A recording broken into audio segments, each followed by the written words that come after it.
আপনি কখনো মা হতে পারবেন? আমার তো মনে হয় যে আমি হতে পারবো 100%, কারণ ও একদম সুস্থ।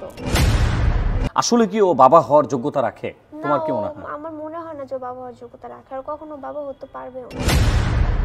6 মাস কেন, কয় বছর ওয়েট করতে পারবো আমার জন্য? সারা জীবন। তাহলে তুমি কোন উদ্দেশ্যে গিয়েছিলে? আমি বললাম তো, মানে আমার ফাঁদে পড়ে গেছিলাম। ও আমাকে যেভাবে বলছে ওইভাবে আমি করছি। ও আমাকে বলছে নিচে নামো, বাসার নিচে নামো।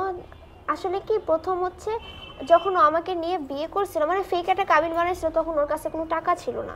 আমার গলায় একটা স্বর্ণের চেন ছিল, ওইটা বিক্রি করে তো এটাও করছে। তো পরে যখন সুস্থ হওয়ার পর আমাকে বলে, আমি তোমার চেন বিক্রি করে যেহেতু তোমাকে বিয়ে করছিলাম বা তোমাকে নিয়ে গেছিলাম, আমি তোমাকে ওইটা ফেরত দিব, আমার এখন আর্নিং অনেক ভালো হচ্ছে, তুমি একটু নিচে নাও। আমি অনেক বলছি না আমার দরকার নাই। তারপরে কিভাবে যেন আমি তার কথা শুনে বাসার নিচে নামি, আর ওখান থেকেও আমাকে ধরে নিয়ে যায়। আমি জড়াতে চাইনি, ও আমাকে বাধ্য করছে। আচ্ছা, যে 6 মাস কেন, কয় বছর ওয়েট করতে পারবো আমার জন্য? সারা জীবন। সারা জীবন ওয়েট করতে পারবো। আমার বউ একাই থাকতে পারবে আমার জন্য। 8 মাস ওয়েট করতে পারছে ভাই, ও আরো 6 মাস ওয়েট করতে পারবো আমার জন্য। তো তুমি ওর স্ত্রী ছিলে, তাই না? ও স্ত্রী বলে- মানে তুমি ধারণা করেছো তার স্ত্রী, কিন্তু হ্যাঁ, অবশ্যই লজ্জা পাইছি। এবং ওর সাথে যখন বিভিন্ন জায়গায় গেছি, মানুষ আশেপাশে অনেক খারাপ খারাপ কথা বলছে। আচ্ছা, আসলে কি ও বাবা হওয়ার যোগ্যতা রাখে?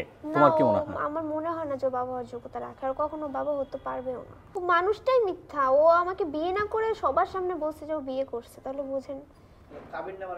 আচ্ছা, কাবিন ওটা নামার কোনো fake ডকুমেন্ট কি ছিল। আছে তোমার?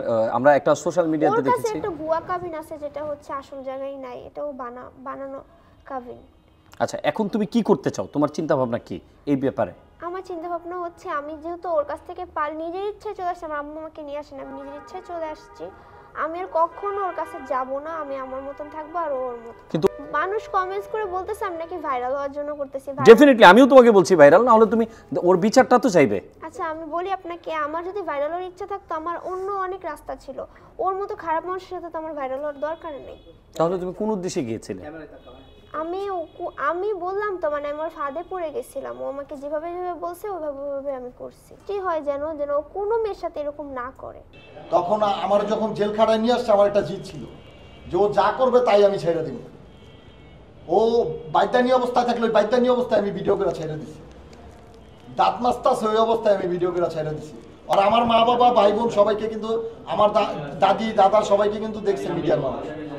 সোশ্যাল মিডিয়া কিন্তু অনেকে দেখছে, আমার দাদিরও দেখছে। আমার কিন্তু ফ্যামিলি কিন্তু ভদ্র ফ্যামিলির সন্তান। আমার ফ্যামিলি কিন্তু কোনো অভদ্র ফ্যামিলির সন্তান না। একজনকে একটা বকা দিবে মিডিয়ার সামনে এসে, এটা এই শিক্ষাটা নেয় নাই কেউ।